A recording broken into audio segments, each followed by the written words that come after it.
देखिए स्टूडेंट्स, तो ये है हमारा नेक्स्ट सब टॉपिक का नाम है conversion of FA to RE। जैसे मैंने आपको बताया कि भाई ये RE यानी क्या भाई, रेगुलर एक्सप्रेशन। ये रेगुलर एक्सप्रेशन क्या होता है, FA की लैंग्वेज को ही एक इक्वेशन के, एक एक्सप्रेशन के फॉर्म में, एक मैथमेटिकल फॉर्म में लिखने को ही हम रेगुलर एक्सप्रेशन बोलते हैं। तो बेटा ये अगर हमें किसी ने FA दे दिया, भाई ये FA है, इसका आप क्या निकाल के बताओ, RE निकाल के बताओ। तो बेटा हम क्या कर सकते हैं उसका FA, देखिए अगर आपका FA भी बहुत अच्छा होल्ड है तो आप छोटे छोटे इजी प्रॉब्लम्स की RE तो आप क्या कर सकते हो, डायरेक्ट भी निकाल सकते हो, ठीक है। पर प्रॉब्लम अगर कॉम्प्लिकेटेड है, बहुत ज़्यादा उसमें स्टेट्स है, तो क्या करना, ठीक है। देखिए ऐसा FA पे डायरेक्टली हम क्या कर सकते हैं, RE नहीं निकाल सकते। छोटे छोटे प्रॉब्लम है, इजी प्रॉब्लम्स है तो हम निकाल सकते हैं, ठीक है। जैसे कि ये प्रॉब्लम है, ये प्रॉब्लम का मैं समझता हूँ कि ये प्रॉब्लम का आप RE आप डायरेक्ट भी निकाल सकते हो। कैसे, मुझे एक बात बताइए यार, ये देखिए पहला बी जा रहा है, दूसरा बी जा रहा है, तो फाइनल स्टेट पे पहुंचे। जैसा ही तीसरा बी जा रहा है तो कहाँ चले गए हम, नॉन फाइनल स्टेट पे, डेड स्टेट पे। अच्छा ठीक है, सभी ट्रांजेक्शन्स के, सभी स्टेट्स के ए वाला ट्रांजेक्शन कहाँ पे है, खुद पे ही है। तो मुझे एक बात बताइए यार कि ये जो डायग्राम है, क्या ये एग्जैक्टली 2B's की डायग्राम नहीं हो गई क्या, कि भाई एग्जैक्टली 2B आती है तो देखिए वो स्ट्रिंग एक्सेप्ट होती है, अगर 2 से ज़्यादा भी आ गए तो देखिए डेड स्टेट पे चले जा रहा, और A का तो कोई लेना देना ही नहीं है, ठीक है। ये B के पहले भी A आ सकते हैं, ये B के बाद भी आ सकते हैं, ये B के बाद भी A आ सकते हैं, ठीक है। यानी A तो कहीं पे भी आ सकता है, कितने भी आ सकते हैं, ठीक है। तो कोई प्रॉब्लम में हम देख के भी बता सकते हैं। मुझे तो देखिए ये क्लियर समझ रहा है कि ये प्रॉब्लम क्या है हमारा, एग्जैक्टली 2B's का प्रॉब्लम है। तो एग्जैक्टली 2B के लिए क्या हमें रेगुलर एक्सप्रेशन लिखते नहीं आएगा क्या, आ जाएगा, ठीक है। पर अगर प्रॉब्लम डिफिकल्ट रहा तो क्या, तो ठीक है, तो वो हमें उसके इक्वेशंस बनाने पड़ते हैं और वो इक्वेशंस को क्या करना पड़ता है, सॉल्व करना पड़ता है। और इस प्रकार से सॉल्व करना पड़ता है सच दैट FA की जो फाइनल स्टेट है, ठीक है, final state equals to something regular expression बन जाए। और अगर final state equals to regular expression बन गया तो वो जो final state equals to regular expression है वही हमारे FA का क्या होता है, फाइनल रेगुलर एक्सप्रेशन। यानी कि बोलने का मतलब कि यहाँ पे आपको करना क्या है, हर एक स्टेट का इक्वेशन बनाना है। यहाँ पे 4 स्टेट से 4 स्टेट्स के इक्वेशंस बनेंगे। कैसे बनेंगे इक्वेशंस वो मैं आपको सिखाऊंगा, ठीक है। फिर आपको फाइनली क्या करना है, जो फाइनल स्टेट है दैट इक्वल्स टू जो रेगुलर एक्सप्रेशन आएगा वो हमारा फाइनल एक्सप्रेशन माना जाएगा पूरे डायग्राम का, पूरे FA का। चलिए आइए देखते हैं जल्दी से, conversion of FA to RE तो हमारा टॉपिक है, पर इसके अंदर हमें मोस्ट इंपॉर्टेंट टॉपिक पढ़ना है ये यूनिट का, जिसका नाम है आर्डन्स लॉ। भाई ये आर्डन्स ने हमें बोला था कि भाई आप क्या कर सकते हो, ये जो इक्वेशंस बनाओगे इनको रिड्यूस करके इनको सॉल्व करने का तरीका बताया था उसने, कि भाई हम कैसे वो इक्वेशंस को क्या कर सकते हैं, रेगुलर एक्सप्रेशन को रिड्यूस कर सकते हैं। आइए देखते हैं, let P and Q are the 2 regular expressions over summation if P does not contain epsilon then the following equation in R equals to Q plus RP has the unique solution given by R equals to QP star, ठीक है। कोई बात नहीं, चलिए देखिए मैं समझता हूँ ये आपको कुछ भी नहीं समझा, ठीक है। मैं बोलता हूँ भाई ये R इक्वल्स टू, एक एक्सप्रेशन दिया हुआ है आपको Q प्लस R, है ना, Q प्लस RP, ठीक है। ये हमारा एक रेगुलर एक्सप्रेशन है, ये हमारा एक रेगुलर एक्सप्रेशन है, और ये जो P है ये क्या होना चाहिए था, फ्री फ्रॉम एप्सिलॉन होना चाहिए। देखिए क्लियरली लिखा हुआ है P does not contain epsilon, यानी P के अंदर एप्सिलॉन नहीं होना चाहिए। मैं तो बोलता हूँ P के अंदर एप्सिलॉन नहीं होना चाहिए। इसको आप ऐसा भी समझ सकते हो कि P एप्सिलॉन नहीं होना चाहिए, ऐसा भी है इसका मतलब, ठीक है। चलिए कोई बात नहीं, भाई ये Q और ये क्या है, अच्छा तो भाई देखिए इधर ये Q और P अगर हमारे दो रेगुलर एक्सप्रेशन है, उसमें से Q में अगर हमारा समीशन आता है तो चलता है, समीशन बोल रहा हूँ, तो एप्सिलॉन आता है तो चलता है, पर P के अंदर एप्सिलॉन नहीं आना चाहिए। तो मुझे बताइए ये ऐसा नहीं हुआ, R के अंदर आपको R दिख रहा है, यानी कि जो हमारा मैथमेटिक्स में एक एब्जॉर्प्शन लॉ रहता था, एब्जॉर्प्शन लॉ, यानी कि देखिए इधर हो क्या रहा कि अगर भाई आर्डन्स लॉ लगाना है, भाई वो कौन से एक्सप्रेशन पे आर्डन्स लॉ लगेगा ये कैसे समझना, भाई अगर R के अंदर R आ रहा है तो हम क्या लगाएंगे, आर्डन्स लॉ लगाएंगे। और आर्डन्स लॉ ने बोला क्या, भाई R equals to Q plus RP को आप क्या लिख सकते हो, इसको आप लिख सकते हो R इक्वल्स टू ये वाला Q, और ये R के पीछे वाला पार्ट P, और ये P नहीं है, P का क्या चाहिए हमें, क्लीन क्लोजर, यानी कि P का स्टार। यानी बोलने का मतलब देखिए ये जो R नाम के इक्वेशन के अंदर R आ रहा था वो R हमें यहाँ पे क्या हो गया, गायब हो गया, यानी R इक्वल्स टू आंसर क्या आ गया, QP स्टार। यानी कि आप ये एक्सप्रेशन को ऐसा लिख सकते हो। क्या एडवांटेज है इससे, देखिए इससे वो थोड़ा सा रिड्यूस हो गया। कैसे रिड्यूस हो गया ये तो बेटा मैं आपको प्रॉब्लम में और अच्छे से समझाऊंगा कि कैसे by using Arden's law expressions reduce होते हैं। ठीक है। और वैसे भी बेटा मुझे क्या करना है, आर यहाँ पे क्या है, किसी भी स्टेट का नाम भी हो सकता है, क्योंकि जो यहाँ पे मेनली इक्वेशंस आएंगे वो तो स्टेट का नाम इक्वल्स टू इक्वेशन आने वाला है ना। तो आर को आप क्या समझ सकते हो भाई, वो कि एक स्टेट का नाम है, तो बेटा वो स्टेट्स को हमें क्या करना पड़ता है, गायब करना पड़ता है, ठीक है। तो गायब करने के लिए हमें ये काम में आएगा। अब ये देखिए मैं जो बातें अभी बोल रहा हूँ वो आपको अभी समझ में नहीं आ रही होंगी, आई नो, पर जैसे ही मैं ये पहला प्रॉब्लम सॉल्व करूँगा आपको सब चीज़ें इजीली समझ में आना शुरू हो जाएंगी। सिर्फ आप इतना समझिए कि ये डिज़ाइन को हम ऐसा लिख सकते हैं, ये डिज़ाइन और ये डिज़ाइन दोनों भी सेम है मीनिंगफुली, यानी कि आपको इसको हर जगह पे ऐसा कन्वर्ट करना है, ठीक है। आई बात समझ में, सिर्फ इतना ही समझिए। और इन दोनों में से ये जो भी है, इसमें आपको ये कार्यक्रम में आपको ये समझना है कि आर एक स्टेट का नाम है, पी और क्यू हमारे दो रेगुलर एक्सप्रेशंस होते हैं, उसमें से भी पी में क्या नहीं आता है, इप्सिलॉन नहीं आता है। बस ये इतना छोटा सा, इतना ईजी सा इंटरप्रिटेशन है हमारे आर्डन्स लॉ का, ठीक है। चलिए कोई बात नहीं, हम क्या करते हैं, इसको इस पे बेस्ड प्रॉब्लम्स लेते हैं, सो दैट आपको ज़्यादा मज़ा आनी चाहिए। अभी इतनी मज़ा नहीं आ रही है। चलिए जल्दी से ये डायग्राम है, ये डायग्राम पे से हम क्या ले लेंगे, इक्वेशंस ले लेंगे, ठीक है। इक्वेशंस, चलिए बताइए जल्दी से। ए का इक्वेशन देखिए, ए हमारी इनिशियल स्टेट है, तो बेटा उसके अंदर क्या आ जाएगा, बाय डिफ़ॉल्ट एक इप्सिलॉन आ जाएगा। अगर कोई हमारी इनिशियल स्टेट है तो उसके अंदर ये क्या होता है, इप्सिलॉन नाम का ट्रांजेक्शन आता ही है, ठीक है। क्यों, वो आपको धीरे धीरे समझ में आ जाएगा। मेरे एक दो प्रॉब्लम्स तो होने दीजिए, आपको आपके सवालों के जवाब खुद से ही मिल जाएंगे, क्योंकि मैं आपको एक एक कंसेप्ट अकॉर्डिंग टू प्रॉब्लम, जब जिसकी नीड होगी तब मैं आपको एक्सप्लेन करने वाला हूँ। एक साथ सब बता दूंगा, पागल हो जाओगे, ठीक है। चलिए कोई बात नहीं, तो ये हो जाएगा ए इक्वल्स टू, देखिए इनिशियल स्टेट है ये, तो इनिशियल स्टेट में इप्सिलॉन तो आता ही है, ठीक है। प्लस ये स्टेट के पास इनकमिंग ट्रांजेक्शन्स कितने हैं बेटा, ये स्टेट के पास इनकमिंग ट्रांजेक्शन सिर्फ यही है कि भाई क्या हो रहा है, ये स्टेट का ए ट्रांजेक्शन खुद पे ही आ रहा है, यानी कि ये ए स्टेट ए लेके आ रही है खुद के पास, तो इसको ऐसा लिखते हैं ए। और कोई इनकमिंग एरो है क्या इसके पास, बिल्कुल नहीं। चलिए छोड़िए, दूसरी मुझे बताइए इसको कितने इनकमिंग एरोज है। देखिए एक ट्रांजेक्शन ए की तरफ से आ रहा है, यानी ये ए नाम की स्टेट क्या लेके आ रही है, बी लेके आ रही है, तो इसको ऐसा लिखा जाता है। अच्छा ये बी नाम की स्टेट पे खुद पे भी एक ट्रांजेक्शन है, तो बी खुद के पास ही क्या लेके आ रहा है, ए लेके आ रहा है, कोई बात नहीं। और कोई इनकमिंग एरो इसके पास नहीं है, ठीक है।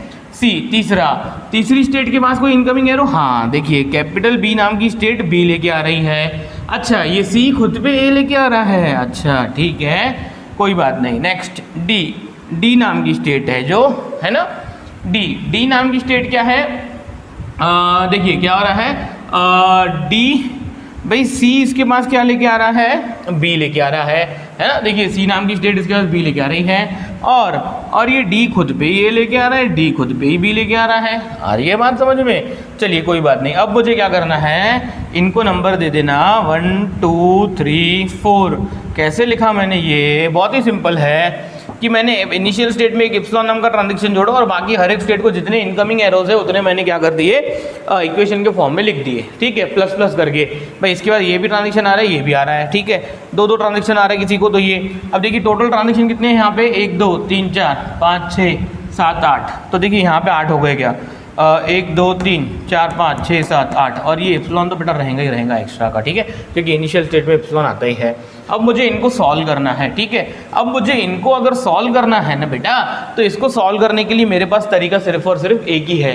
क्या तरीका है मालूम है, ये r equals to Q plus R P दिखा, तो इसको मैं ऐसा लिख सकता हूँ, r equals to Q P का स्टार, ठीक है। चलिए कोई बात नहीं, मैं आपसे एक और सवाल पूछता हूँ कि बेटा ये एक्सप्रेशन हम पहचानेंगे कैसे, r के अंदर r आ रहा है, यानी कि कोई अगर स्टेट का नाम है उसमें वो सेम स्टेट का नाम आ रहा है, तो हम समझ जाएंगे कि यहाँ पे आर्डन्स लॉ लगने वाला है। और आर्डन्स लॉ कैसे वो स्टेट्स को रिड्यूस करके हमें वो स्टेट का नाम इक्वल्स टू रेगुलर एक्सप्रेशन देने वाला है, ये बेटा हम ये प्रॉब्लम में बहुत ही अच्छे से समझने वाले हैं। हो सकता है ये प्रॉब्लम पेपर में कभी ना आए, ना ही आज तक आया हुआ है। क्यों ऐसा, क्योंकि बेटा ये तो बहुत ही इजी प्रॉब्लम है, पर इसमें से आपको ये आर्डन्स लॉ होता क्या है, या फिर conversion of FA to RE होता कैसे है, ये आप समझ जाओगे। तो जब मैं सेकंड प्रॉब्लम से इंपॉर्टेंट प्रॉब्लम लेना शुरू करूंगा, तो वो भी आपको मेरी भाषा में इजी लगना शुरू हो जाएंगे, ठीक है। चलिए आइए जल्दी से देखते हैं। मुझे एक बात बताइए पहले, तो इनमें से फाइनल स्टेट कौन सी है, C। तो मेरा एम क्या है, मेरा एम है कि ये जो C है, C इक्वल्स टू एक रेगुलर एक्सप्रेशन आ जाए। अरे भाई C इक्वल्स टू अगर एक रेगुलर एक्सप्रेशन चाहिए तो उसके अंदर मुझे ये कैपिटल B और कैपिटल C नहीं चाहिए, क्योंकि ये तो स्टेट स्टेट्स के नाम है, मुझे तो सिर्फ और सिर्फ क्या चाहिए, समेशन के जो इनपुट सिंबल्स होते हैं वही चाहिए। अबे रेगुलर एक्सप्रेशन में क्या होता है, छोटे ए और छोटे बी तो होते हैं, बाकी होता ही क्या है। अरे आई क्या बात समझ में। तो ये सी का इक्वेशन सॉल्व करने के लिए मुझे क्या करना पड़ेगा, अरे सी का इक्वेशन सॉल्व करने के लिए मुझे पहले बी का इक्वेशन सॉल्व करना पड़ेगा। कैसे पता, देखिए सी के अंदर सी आ रहा है तो मैं तो क्या कर सकता हूँ, आर्डन्स लॉ लगा सकता हूँ। यानी देखिए सी के अंदर सी आ रहा है, यानी कि आर के अंदर आर आ रहा है तो हम आर्डन्स लॉ लगा सकते हैं। पर फिर भी यहाँ पे ये बी नाम का क्या है, बी नाम की रेगुलर एक्सप्रेशन हमें नहीं पता, यानी सी को सॉल्व करने के लिए हमें बी को सॉल्व करना पड़ता है। अच्छा देखिए इधर बी के अंदर बी आ रहा है, बी के अंदर बी आ रहा है, यानी कि यहाँ पे भी मैं आर्डर्स लॉ लगा सकता हूँ, क्योंकि आर के अंदर आर आना चाहिए तो हम आर्डर्स लॉ लगा सकते हैं। पर मैं बोलता हूँ कि यार यहाँ पे पर ये ए नाम की स्टेट है, अभी भी मुझे ए नाम की स्टेट का रेगुलर एक्सप्रेशन नहीं पता। चलिए कोई बात नहीं, ऊपर आ जाते हैं, ए के अंदर ए आ रहा है, ठीक है। अरे ए के अंदर ए आ रहा है तो यहाँ पे हम आर्डर्स लॉ लगा सकते हैं और ये एक्सप्रेशन सॉल्व हो जाएंगी। क्यों सॉल्व हो जाएंगी, क्योंकि यहाँ पे क्यू की वैल्यू क्या है, इप्सिलॉन। और अगर किसी को इप्सिलॉन कॉन्केटिनेशन में आता है तो बेटा इप्सिलॉन तो दिखता ही नहीं है। अब ये मैंने क्या बोला आपको नहीं समझेगा, आइए प्रॉब्लम से ये करते हैं, इसको सॉल्व करते हैं। चलिए बताइए जल्दी से, ये जो पहली इक्वेशन है ए इक्वल्स टू इप्सिलॉन प्लस ए, ऐसा है हाँ। अब मुझे बताइए इसको बाय आर्डन्स, एक काम करते हैं ना, मुझे बताइए आपको ये समझ नहीं रहा क्लियरली, भाई ये आर है तो ये आर के अंदर आर आ रहा है, तो बेटा आर के बाद जो रहता है उसको हम पी बोलते हैं और ये जो है इसको क्यू बोलते हैं। देखिए क्यू पी के अंदर इप्सिलॉन नहीं होना चाहिए, क्यू के अंदर इप्सिलॉन है तो कोई फर्क नहीं पड़ता। तो अगर ऐसा है, अगर आप समझ गए हो तो मैं यहाँ पे लिख देता हूँ बाय आर्डन्स लॉ। मुझे एक बात बताइए कि देखिए इधर ये आर के अंदर अगर आर आ रहा है, आर के साथ एक पी लिखा हुआ है जो इप्सिलॉन नहीं है, और इधर क्यू एक ये लिखा हुआ है रेगुलर एक्सप्रेशन, तो बाय आर्डन्स लॉ ये क्या हो जाएगा, बाय आर्डन्स लॉ ये हो जाता है R equals to Q P का स्टार। तो ये हो जाएगा क्यू पी क्या है यहाँ पे ए का स्टार। अब मुझे बताइए इप्सिलॉन कॉन्केटिनेशन में है तो क्या होता है, बेटा कुछ भी नहीं होता है, इप्सिलॉन इनटू ये ए स्टार, तो ये क्या हो जाएगा ए स्टार। देखिए अब मैं बोलता हूँ आपको, ये जो ए नाम की स्टेट है इक्वल्स टू क्या, ये एक रेगुलर एक्सप्रेशन नहीं है क्या ए का स्टार, तो इसको नंबर दे दीजिए इक्वेशन 5। यानी मैं ऐसा नहीं बोल सकता हूँ कि भाई ये ए नाम की स्टेट सॉल्व हो गई, यानी कि ए नाम की स्टेट इक्वल्स टू एक रेगुलर एक्सप्रेशन आ गई, पर बेटा मुझे तो फाइनल स्टेट सी है, सी का रेगुलर एक्सप्रेशन निकालना है। चलिए पर ये ए से एडवांटेज क्या होगा, ये ए की वैल्यू अगर मैंने यहाँ पे पुट कर दी, कहाँ पे, यहाँ पे, तो देखिए क्या बहुत ही बढ़िया एडवांटेज होगा, यानी कि पुट इक्वेशन 5 इन इक्वेशन 2। तो बेटा इक्वेशन 2 जो है वो हो जाएंगी बी है ना, हाँ इक्वल्स टू, देखिए B equals to A B, A की वैल्यू कितनी है ए स्टार, तो बेटा ये हो जाएगा ए स्टार, और वहाँ पे क्या लिखा हुआ है बी। देखिए ये ए स्टार तो ए की जगह पे, ये बी तो ऑलरेडी लिखा हुआ है, प्लस क्या लिखा हुआ है बी ए। मैं समझता हूँ, मुझे बताइए ये बी यानी कि इसको आर पकड़ेंगे तो देखिए ये आर के अंदर आर आ रहा है, तो इसके साथ वाला पार्ट क्या हो जाएगा पी, और ये क्या हो जाएगा क्यू।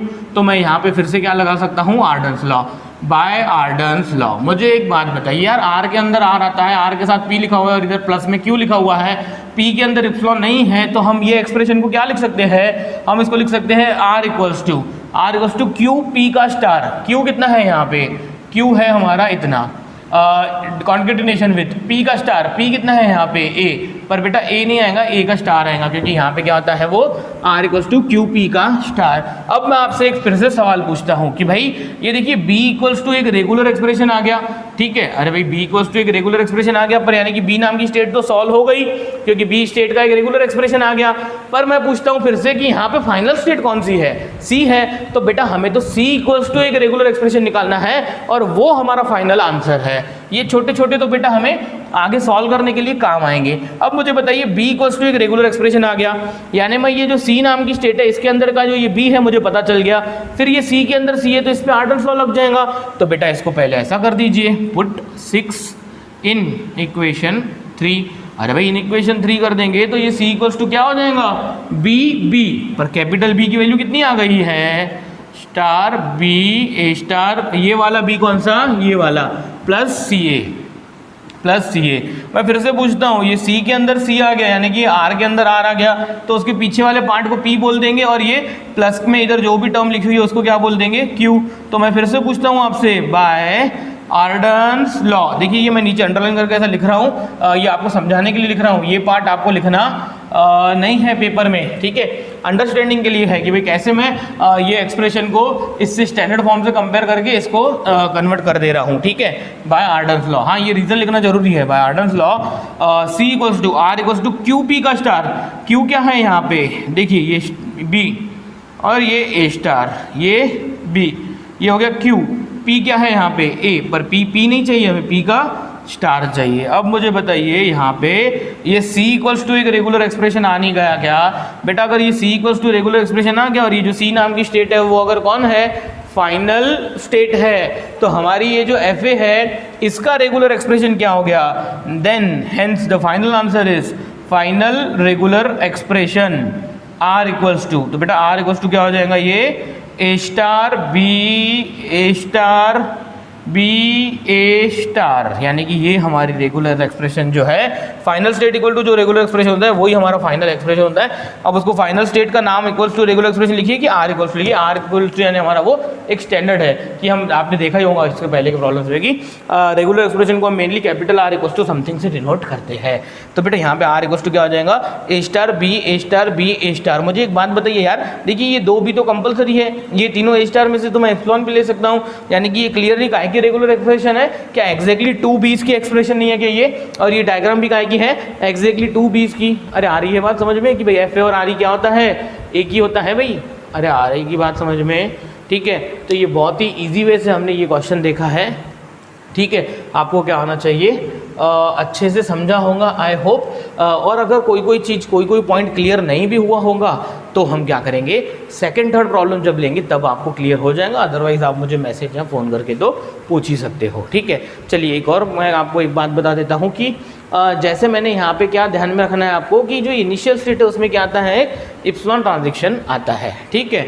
और किसी का सोचना होगा, भाई सोचते हैं लोग, ठीक है, बहुत ज़्यादा सोचते हैं कोई, तो भाई उनका सोचना होगा कि भाई सर यहाँ पे ये डी नाम की स्टेट का तो यूज़ हुआ ही नहीं है। अरे तो मुझे एक बात बताइए कि ये जो डी नाम की स्टेट है क्या वो डेड स्टेट नहीं है क्या? तो ऐसा होता है, डेड स्टेट से कोई हमारी लैंग्वेज पे कोई फ़र्क पड़ता है क्या? बिल्कुल नहीं। डेड स्टेट तो हमारी FA में यानी कि DFA में इसलिए रहती है कि जो स्ट्रिंग्स रिजेक्ट होनी चाहिए बेटा वो उनको रिजेक्ट करना चाहिए डेड स्टेट ने। अरे आ रही है क्या बात समझ में? यानी हमारी FA की डेफिनेशन वायोलेट नहीं होनी चाहिए। FA की डेफिनेशन तो ऐसी है ना यार कि जो स्ट्रिंग्स लैंग्वेज में वो एक्सेप्ट होनी चाहिए और जो स्ट्रिंग्स लैंग्वेज में नहीं है वो रिजेक्ट भी होनी चाहिए। तो इसीलिए हमारी डेड स्टेट रहती है। डेड स्टेट का कोई इतना इफेक्टिव तो कोई रोल है नहीं। जैसे यहाँ पे ये चारों में से ये जो D इक्वल्स टू का इक्वेशन था, तो मुझे एक बात बताइए यार, मुझे तो C इक्वल्स टू का एक्सप्रेशन सॉल्व करना था, मुझे ये D का एक्सप्रेशन सॉल्व करके कोई मतलब नहीं है। देखा जाए तो ये देखिए इधर, यानी कि ये डेड स्टेट कर क्या रही है, मैं डेड स्टेट का भी एक्सप्रेशन निकाल सकता हूँ। यानी मैंने ये जो C का जो रेगुलर एक्सप्रेशन है पहले आप यहाँ पे रख दीजिए, ठीक है। इन दोनों में से D कॉमन निकाल दीजिए, तो ये हो जाएगा D into A plus B. फिर D के अंदर D दिखेगा तो देखिएगा बेटा ये D को भी मैं सॉल्व कर सकता हूँ, पर यहाँ पे इसको सॉल्व करके कोई एडवांटेज ही नहीं है। मुझे तो final state equals to something एक रेगुलर एक्सप्रेशन चाहिए। तो देखिए ये जो छोटी छोटी बातें हैं, ये जो छोटे छोटे कंसेप्ट हैं, हम ये प्रॉब्लम के साथ देखते जाएंगे। फिलहाल तो आप इसको क्या कीजिए, अच्छे से नोट कीजिए। तो मैं लेता हूँ सेकेंड प्रॉब्लम। देखिए, consider the following transition system, prove that the string recognised by system is this. यानी कि देखिए बेटा ये तो ऐसा हो गया कि उन्होंने हमें डायग्राम भी दे दी FA और एक रेगुलर एक्सप्रेशन भी दे दी है, और इनका बोलना है कि हमें ये करके बताइए कि भाई ये जो डायग्राम है, ये जो FA है, ठीक है, इसकी ये हमारी क्या है, रेगुलर एक्सप्रेशन है। यानी उन्होंने FA भी दी हुई है, रेगुलर एक्सप्रेशन देखिए, उन्होंने डायरेक्ट क्या ऐसा नहीं बोला है, consider the following transition system, यानी ये ट्रांजिशन सिस्टम आप कंसिडर करो, ठीक है। Prove that the string recognised by the system is this, यानी ये सिस्टम इस प्रकार की स्ट्रिंग्स क्या करता है, एक्सेप्ट करता है, रिकॉग्नाइज करता है का मतलब, ठीक है। यानी बेटा उन्होंने ये डायग्राम भी दे दी, रेगुलर एक्सप्रेशन भी दे दिया, तो बेटा यानी कि ऐसा हो गया, क्वेश्चन भी दिया हुआ, आंसर भी दिया, अब तो हमें लाने का काम करना है। तो बेटा इस प्रकार की ऐसी कला तो आपके अंदर मैं बोलता हूँ जरूर होनी चाहिए। भाई आंसर हमें पता है तो आंसर लाते आना चाहिए, ठीक है, पर ऐसा नहीं है, मैं तो आपको कंसेप्ट सिखाऊंगा, ठीक है। मैं तो बोलता हूँ कि ये जो है ना, इसको आप क्या कर दीजिए, मैं तो सोच रहा हूँ इसको मिटा दूँ, ठीक है, इसको मिटा दीजिए, फिर भी हमारा आंसर क्या आएगा, परफेक्ट आ जाएगा। सिर्फ आपको यहाँ पे समझना क्या है। देखिए अब मैं आपको यहाँ पे समझाऊंगा कि बच्चों को जो सबसे ज़्यादा कन्फ्यूजन होता है ना कि सर हमने ये स्टेट्स के 3 इक्वेशंस तो लिख लिए, अब हम समझेंगे कैसा कि पहले शुरू कहाँ से करना, कौन सा इक्वेशन किसके अंदर पुट करना। अब आई बात समझ में जो मैं आपको पहले सिखा रहा था, मैंने लास्ट प्रॉब्लम में भी बताया कि बेटा सी को सॉल्व करने के लिए बेटा बी सॉल्व करना पड़ेगा, बी को सॉल्व करने के लिए हमें ए सॉल्व करना पड़ेगा, और ए तो डायरेक्टली आर्डन लॉ से सॉल्व हो जाएगा। देखिए जाके आप पहला प्रॉब्लम देखिए, थोड़ा पीछे जाइए 15 मिनट, ठीक है, अरे कोई बात नहीं है। चलिए आइए देखते हैं, सबसे पहले तो इक्वेशंस बनाते हैं। Q1 ये एप्सिलॉन तो आ जाएगा, Q1 के बाद एरो कौन कौन से आ रहा है, Q1 खुद अपने पास ए लेके आ रहा है भाई, और उसके पास Q2 भी लेके आ रहा है भाई, ठीक है भाई, तो Q2 भी लेके आ रहा, ठीक है, एक एरो दो ही एरो आ रहे हैं, चलिए ठीक है। Q2 के पास क्या है, Q1 क्या लेके आ रहा है, Q1 ए लेके आ रहा है, Q2 खुद के पास क्या लेके आ रहा है, बी लेके आ रहा है, और Q3 भी लेके आ रहा है उसके पास, Q3 उसके पास ए लेके आ रहा है, ठीक है। Next Q3 equals to Q3 के पास कितने एरोस आ रहे हैं, Q3 के पास तो बेटा एक ही एरो आ रहा है, क्या वो भी Q2 ए लेके आ रहा है। चलिए देखिए इधर 1 2 3 4 5 6, 1 2 3 4 5 6, देखिए ये तो एक एक्स्ट्रा रहता ही है ना। मैं चेक करता हूँ हर बार कि भाई उधर 6 ट्रांजेक्शन है तो क्या मैंने इधर 6 ट्रांजेक्शन लिखे हुए हैं। देखिए अब ये जरूरी नहीं है कि वो आपको FA यानी कि DFA ही देंगे, वो आपको NFA भी दे सकते हैं, ठीक है, विदाउट एप्सिलॉन वाली। कैसे पता मुझे बताइए। ये देखिए Q1 यहाँ पे ए का ट्रांजेक्शन इमिट कर रहा है, और ये Q1 ए का ट्रांजेक्शन इधर 2 बार इमिट कर रहा है, यानी कि क्या मैं जो ये गिवन डायग्राम है जो क्वेश्चन है, क्या वो क्वेश्चन हमारा DFA का है क्या, नहीं बेटा, वो तो हमारी क्या है, एक NFA है। अरे आ रही क्या बात समझ में। चलिए कोई बात नहीं, तो एक काम कीजिए, अब इन इक्वेशंस को पहले तो नंबर दे दीजिए और मैं इसको जल्दी जल्दी सॉल्व करना सिखाता हूँ आपको। चलिए कैसे सॉल्व करते हैं, मुझे बताइए फाइनल स्टेट कौन है, Q3, यानी मुझे Q3 को सॉल्व करना है। Q3 equal to regular expression चाहिए, पर मैं पूछता हूँ Q3 को सॉल्व करने के लिए तो मुझे Q2 सॉल्व करना पड़ेगा। सपोज Q2 इक्वल्स टू एक रेगुलर एक्सप्रेशन है, तो वो रेगुलर एक्सप्रेशन यहाँ रख दो, Q3 सॉल्व हो जाएगा। यानी Q3 के लिए तो मुझे Q2 सॉल्व करना पड़ेगा। आइए Q2 देखते हैं। अरे Q2 के अंदर तो Q1 Q2 Q3 बेटा 3 आ रहे हैं, ऐसा नहीं चलता। ये Q2 को सॉल्व करने के लिए तो मेरे Q2 के अंदर Q2 आना चाहिए, पर बेटा ये Q2 तो आ रहा है, पर मैं बोलता हूँ कि ये Q3 की वैल्यू अगर हम यहाँ रख देंगे तो इधर Q2 हो जाएगा, इधर Q2 हो जाएगा, Q2 कॉमन निकाल के हम उसमें ऑर्डर लॉ लगा सकते हैं। तो एक काम करते हैं, सबसे पहले मैं कर देता हूं पुट इक्वेशन 3 इन इक्वेशन 2। क्यों कर रहा हूं, क्योंकि Q2 के अंदर Q1 Q2 Q3 तीनों भी है, ठीक है, पर क्या चाहिए वो Q2 के अंदर Q2 दिखा तो वो इजीली सॉल्व हो जाता है। तो बेटा मैं Q2 इक्वल टू ऐसा कर देता हूं, Q1A प्लस Q2B, ये तो ठीक है। ये Q3 की वैल्यू क्या है, Q2 ए, ये Q3 की वैल्यू, और ये पीछे जो A है बेटा वो तो रहेगा ही रहेगा ना। अब मैं आपको बोलता हूँ कि ये जो Q2 है ये Q1A प्लस Q2 यहाँ से कॉमन निकाल लीजिए, तो बेटा ये हो जाएगा B प्लस A, ऐसा कॉमन निकाल सकते हैं हम। मैंने आपको आइडेंटिटीज ऑफ रेगुलर एक्सप्रेशंस नहीं बताई है, मैं उसको एज अ थ्योरी आपको उसका मैं फोटो या फिर PDF अपलोड कर देता हूँ कहीं पे, हमारे ये जो ऐप है उस पर कर देता हूँ मैं, ठीक है। पर कोई ज़रूरत नहीं कि आपको ये कॉमन कैसे निकलता है मैथमेटिकल इक्वेशन में से, क्या ये सीखना पड़ेगा क्या अब, ठीक है, कोई ज़रूरत नहीं है आइडेंटिटी सीखने की, जो हम कर रहे हैं यहाँ पे फॉलो कीजिए, मज़ा आ जाएंगी। मुझे बताइए Q2 के अंदर Q2 दिख रहा है, यानी कि R के अंदर R दिख रहा है, तो बेटा ये R के पीछे वाला पार्ट P हो जाएगा, ये क्या हो जाएगा Q। देखिए आपको आर्डर्स लॉ लर्न होना चाहिए, तो यहाँ पे डायरेक्ट आ जाएगा क्या, या फिर एक काम करता हूँ मैं डायरेक्ट लिखता हूँ मैं इसको, Q2 is equals to QP star, यानी कि हो जाएगा Q1A P स्टार, यानी कि B प्लस AA का स्टार, और इसको स्टेटमेंट को मैं क्या दे देता हूँ, ये स्टेटमेंट को आपको एक नंबर तो देना ही पड़ेगा, इसको फिलहाल ब्लॉक नहीं करते क्योंकि हमारा ये फाइनल आंसर नहीं है, इसको नंबर तो दे दीजिए 4, पर इसको पहले तो रीज़न दे दीजिए बाय आर्डन्स लॉ। ये कहाँ से आई भाई, आर्डन्स लॉ से, रीज़न देना मस्ट है, उसके मार्क्स है, ये बाय आर्डन्स लॉ आपको लिखना जरूरी है। चलिए अब मैं पूछता हूँ आपसे कि ये इतना करने से हमारा एडवांटेज क्या हुआ। एडवांटेज ये हुआ कि बेटा Q2 के अंदर क्या दिख रहा है, अब हमें Q2 के अंदर अब हमें Q1 दिख रहा है। तो मुझे एक बात बताइए कि ये Q2 के अंदर मुझे Q1 दिख रहा है, तो मैं सोचता हूँ कि भाई इसको मैं क्या कर दूँ, ये इसको मैं यहाँ रख देता हूँ, ठीक है। तो मुझे एक बात बताइए, Q1 के अंदर पहले से ही Q1 है, ये Q2 के अंदर भी Q1 आ जाएगा, तो बेटा यहाँ पे Q1 हो जाएगा, Q1 कॉमन निकल जाएगा, और ये एप्सिलॉन है बेटा, अगर ये एप्सिलॉन है तो ये Q1 क्या हो जाएगा हमारा, कंप्लीटली सॉल्व हो जाएगा। अगर वो कंप्लीटली सॉल्व हो गया तो मुझे बताइए कि ये Q1 अगर कंप्लीटली सॉल्व हो गया, यानी Q1 इक्वल्स टू एक रेगुलर एक्सप्रेशन आ गई, वो Q1 की वैल्यू मैंने यहाँ रख दी, तो Q2 equals to regular expression आ जाएंगी। अच्छा Q2 equals to regular expression आ गई तो यहाँ रख देंगे, तो Q3 equals to regular expression आ जाएंगी, यानी फिर से हमारा प्रॉब्लम रिवर्स फैशन में सॉल्व होने वाला है। इसके पहले वाला सीधे फैशन में सॉल्व हुआ था, कोई दिक्कत नहीं है, करते जाइए जो हो रहा है। मैं बोल रहा हूँ इक्वेशन पुट 4 in 1, देखिए इधर पुट इक्वेशन 4 in इक्वेशन 1।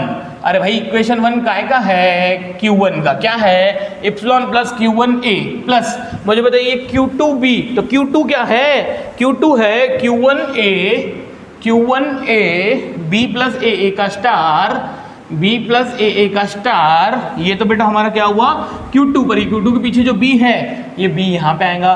बहुत सारे स्टूडेंट्स ये वाला B लिखना भूल जाते हैं, यानी कि Q2 वो स्टेट की वैल्यू तो पुट करते हैं पर पीछे वाला पार्ट लिखना भूल जाते हैं, बेटा गलत हो जाएगा। और थोड़ा भी गलत हुआ तो यहाँ 0 मार्क्स मिलते हैं। ऐसा सोचा नहीं जाता कि भाई इनका एक एक्सप्रेशन गलत है, भाई ठीक है भाई 6 में से इनको 4 मार्क्स दे दो, 3 मार्क्स दे दो, पूरा तो गलत है नहीं, पूरा ही गलत माना जाता है क्योंकि आंसर फाइनल रेगुलर एक्सप्रेशन पूरी ही गलत हो जाएंगी। ठीक है, चलिए कोई बात नहीं, मैं बोलता हूँ ये Q1 के अंदर Q1 तो दिख रहा है पर 2 बार दिख रहा है, तो क्या कर दीजिए इसको कॉमन निकाल दीजिए, तो ये हो जाएगा A प्लस A और B प्लस AA का स्टार और ये B, Q1 मैंने कॉमन निकाल दिया। बेटा ये इसको R मान लीजिए, इसको R मान लीजिए, तो ये क्या आ जाएगा P, तो बेटा ये क्या आ जाएगा Q, तो यहाँ पे क्या लग जाएगा बाय, लिख देता हूँ मैं अच्छे से, बाय आर्डन्स लॉ, बाय आर्डन्स लॉ।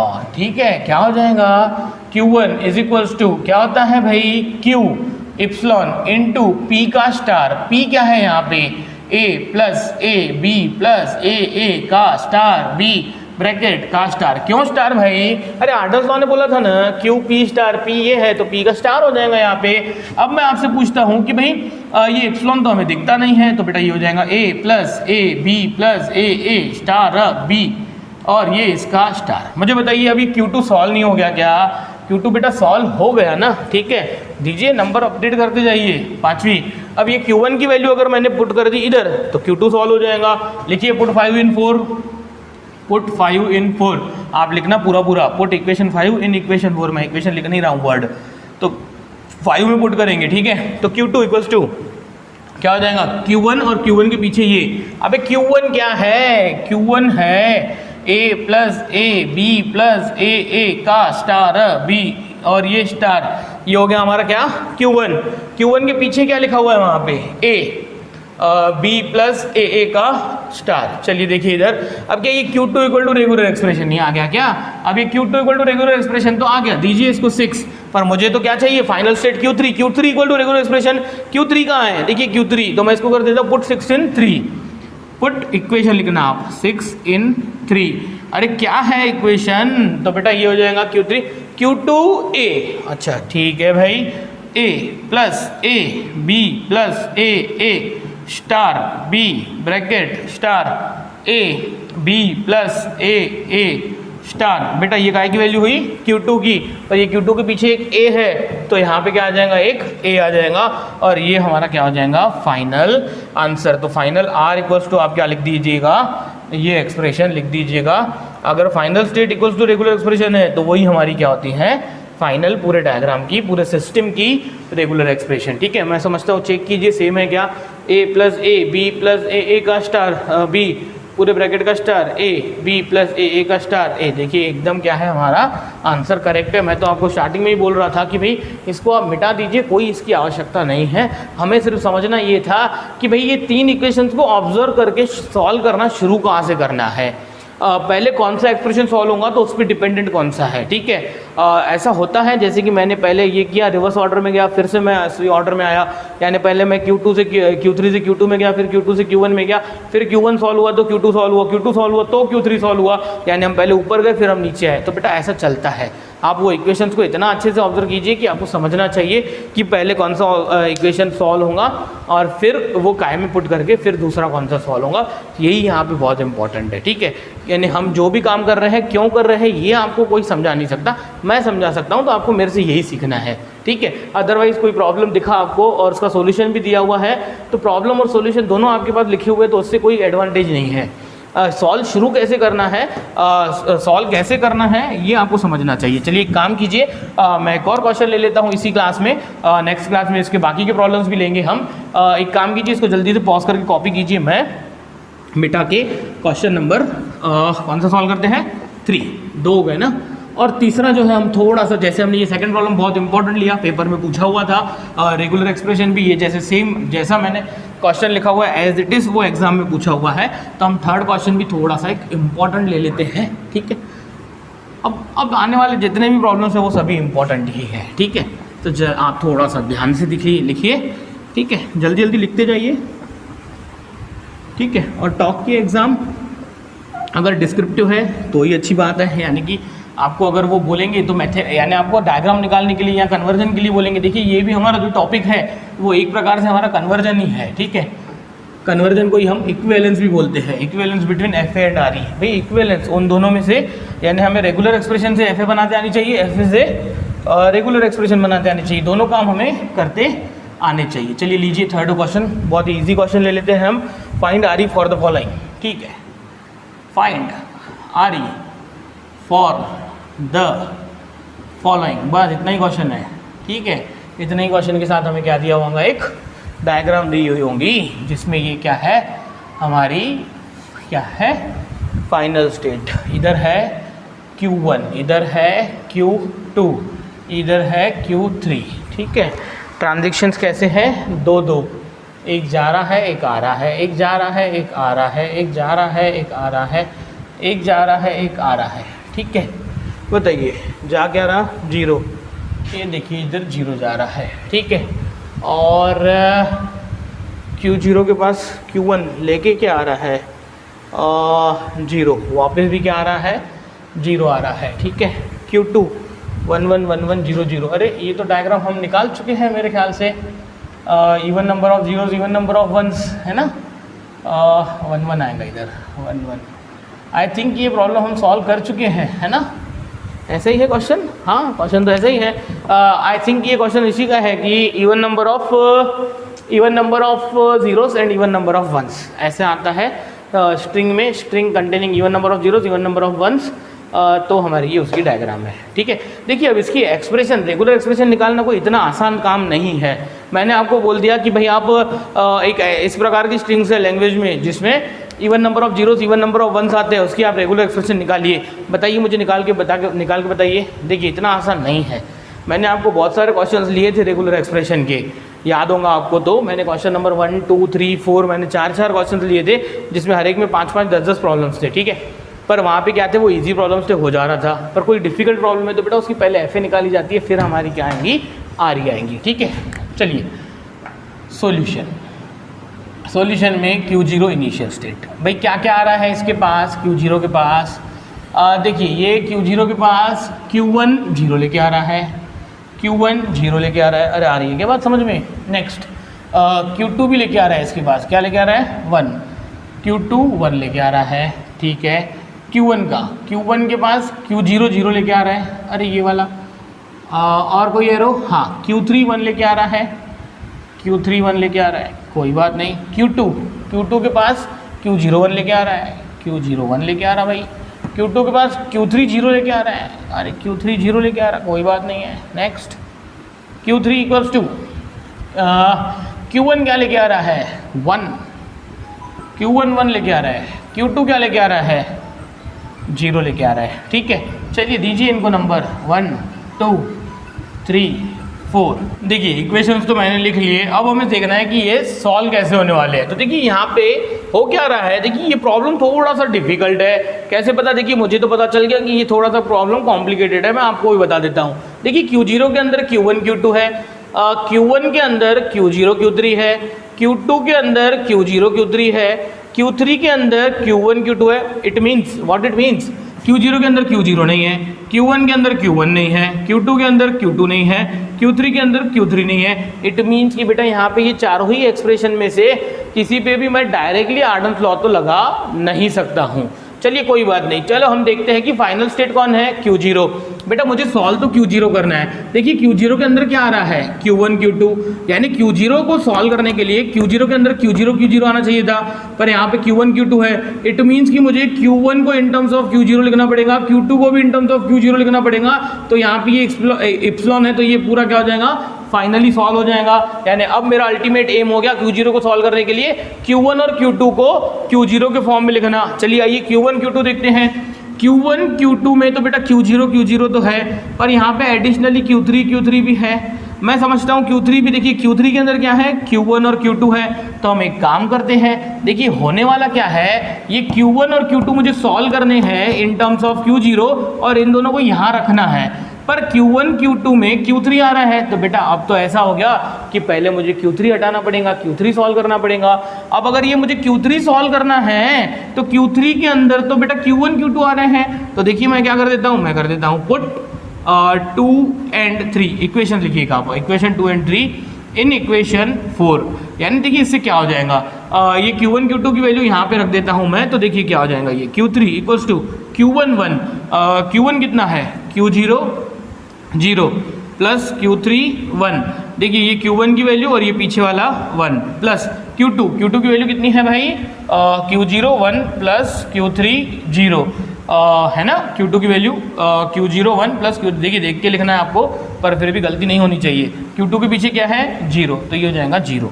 चलिए कुछ इसमें से कॉमन निकलता है तो कॉमन निकाल लेते हैं। तो बेटा ये हो जाएगा Q0 0 1 plus Q3 1 1 plus Q0 1 0, ये 1 इन दोनों को गया, ये 0 इन दोनों को गया। ठीक है, ये छोटी छोटी बातें समझिए अब। ठीक है, कुछ कॉमन निकलता है Q3 इक्वल्स टू, हाँ देखिए Q0 कॉमन निकलेगा, इधर से बचेगा 0 1 और इधर से बचेगा प्लस 1 0 प्लस, मैं तो समझता हूँ ये Q3 भी कॉमन निकलेगा इन दोनों में से, इधर से क्या बचेगा 1 1 प्लस इधर से क्या बचेगा 0 0। अब मुझे एक बात बताइए, इसको अगर R मान लिया मैंने, इसको मैंने R मान लिया, तो बेटा Q3 के अंदर Q3 दिख रहा है, तो बेटा R के पीछे वाले पार्ट को क्या माना जाता है P, और ये प्लस में जो लिखा हुआ रहता है इधर, इसको पूरे को क्या माना जाता है Q। यानी क्या बेटा मैं Q3 को सॉल्व करने के लिए आर्डन्स लॉ लगा नहीं सकता हूँ क्या, तो भाई बेटा बाय आर्डन्स लॉ, बेटा एक बार Q3 सॉल्व हो गया ना तो ये प्रॉब्लम थोड़ा सा इजी हो जाएगा। आइए देखते हैं क्या हो जाएगा। तो ये हो जाएगा Q3 के, देखिए Q3 सॉल्व हुआ तो Q3 की बेसिस पे Q1 Q2 सॉल्व हो जाएंगे इन टर्म्स ऑफ Q0। बेटा ये दोनों आ गए तो ये दोनों इधर रख देंगे तो आंसर आ जाएगा। देखिए प्रॉब्लम मैं मानता हूँ थोड़ा डिफिकल्ट है, थोड़ा लेंदी है, पर फिर भी आपको क्या करना है, अच्छे से सॉल्व करना है। ठीक है, चलिए कोई बात नहीं।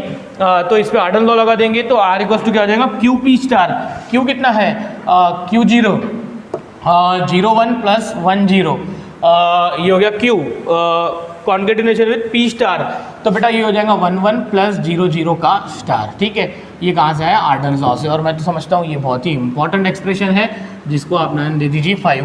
अब बेटा ये अगर Q3 सॉल्व हो गया ना तो पुट 5 दो इक्वेशन में पुट करना पड़ेगा इन, देखिए Q3 सॉल्व हो गया तो Q3 से ये दोनों में 100 रख दीजिए, काय में मजा आ जाएंगी, काय में 2 और 3 में। ठीक है, इन 2 and 3, तो बताइए 2 क्या है, 2 तो हमारा Q1 है, क्या हो जाएगा वो Q0 0 प्लस Q3 1, अरे Q3 क्या है Q3 है 1 1 प्लस 0 0 का स्टार, ये आ गया हमारा Q3, पर इधर Q3 के पीछे क्या है 1, तो इधर क्या आ जाएगा 1।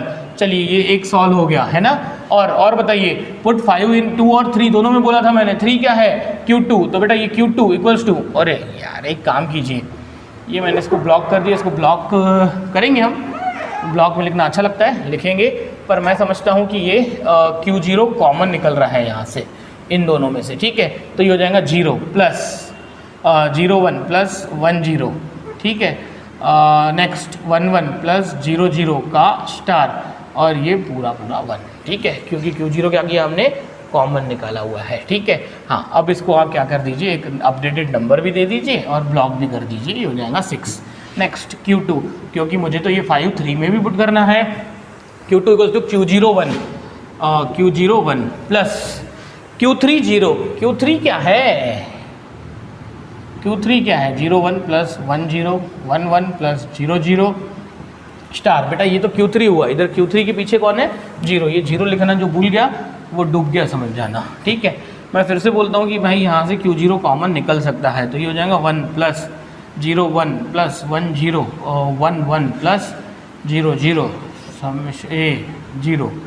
ठीक है, हाँ चलिए देखिए हमारा जो एम था ना वो छोटा एम, वो हमारा अचीव हो गया। कैसे अचीव हो गया मालूम है, देखिए Q1 और Q2 in terms of Q0 आ गए। इससे देखिए एडवांटेज क्या हुआ कि ये दोनों वैल्यूज हमें इन टर्म्स ऑफ Q0 मिल गई, Q0 के अंदर Q0 भी आ गया, और ये पहली टर्म अगर इप्सिलॉन है तो वो क्या हो जाता है कंप्लीटली सॉल्व हो जाता है। ठीक है, चलिए मज़ा आ गई, तो हम अब यहाँ लिख देते हैं पुट 6 and 7 इन इक्वेशन, कौन सी इक्वेशन इन इक्वेशन 1, ठीक है।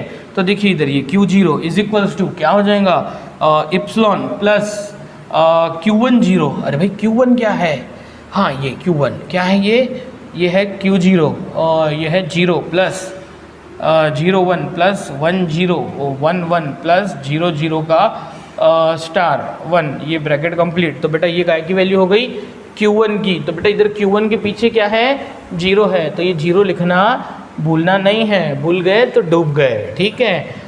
प्लस फिर से मुझे बताइए क्या है, Q2 1। तो बेटा Q2 की वैल्यू क्या है, Q2 की तो वैल्यू है Q0 ओ ओ ओ ओ ओ ओ ये है, हाँ वही तो मैं सोचूं क्या है, ये है 1 प्लस 0 1 प्लस 1 0 1 1 प्लस 0 0। मैंने बोला था ये क्वेश्चन मुझे थोड़ा सा लेंदी लग रहा है। Q2 के पीछे क्या है 1, तो बेटा ये 1 लिखना भूलना नहीं है हमें।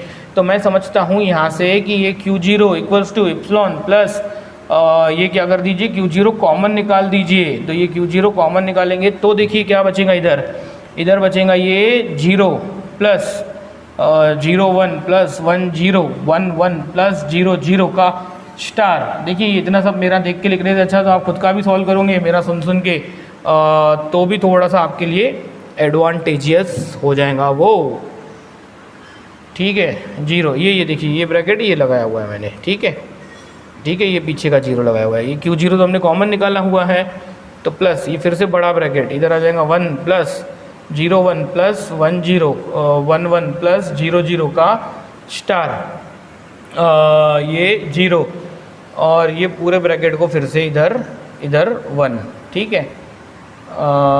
नेक्स्ट ये क्या हो जाएगा, बड़ा ब्रैकेट कंप्लीट। अब मैं समझता हूँ कि Q0 के अंदर Q0 आ गया और ये क्या है हमारा Q और ये हमारा ब्रैकेट क्या हो गया पूरा का पूरा P। तो क्या हो जाएगा भाई, बाय आर्डन्स लॉ हमारा हो जाएगा, एक मिनट रुक जाइए, ये हो जाएगा Q0 is equals to QP star यानी कि इप्सिलॉन इनटू ये जो ब्रैकेट है ये पूरे ब्रैकेट का स्टार, क्योंकि QP स्टार। तो then what the final answer is, final answer epsilon into something, बेटा वो तो समथिंग होता है।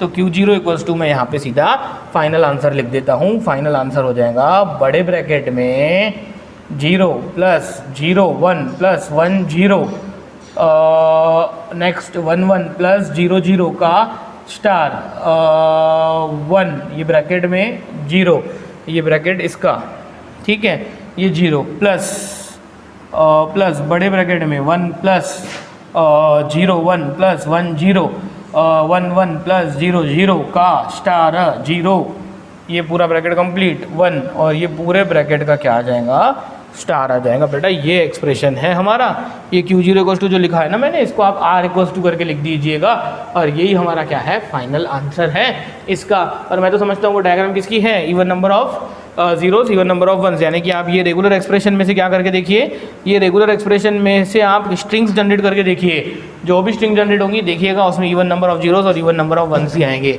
आई बात समझ में कि इतनी कॉम्प्लिकेटेड आंसर्स भी हमारे आ सकते हैं, ठीक है। अब आपको समझ में आ गया होगा कि आर्डन्स लॉ ने किया क्या था। आर्डन्स लॉ ने हमें बहुत ही अच्छा प्रोविजन दिया था इक्वेशंस रिड्यूस करने का, सच दैट क्या हो सके, एफए का रेगुलर एक्सप्रेशन निकल सके। आई बात समझ में, चलिए कोई बात नहीं, इसको अच्छे से क्या कर लीजिए, नोट कर लीजिए।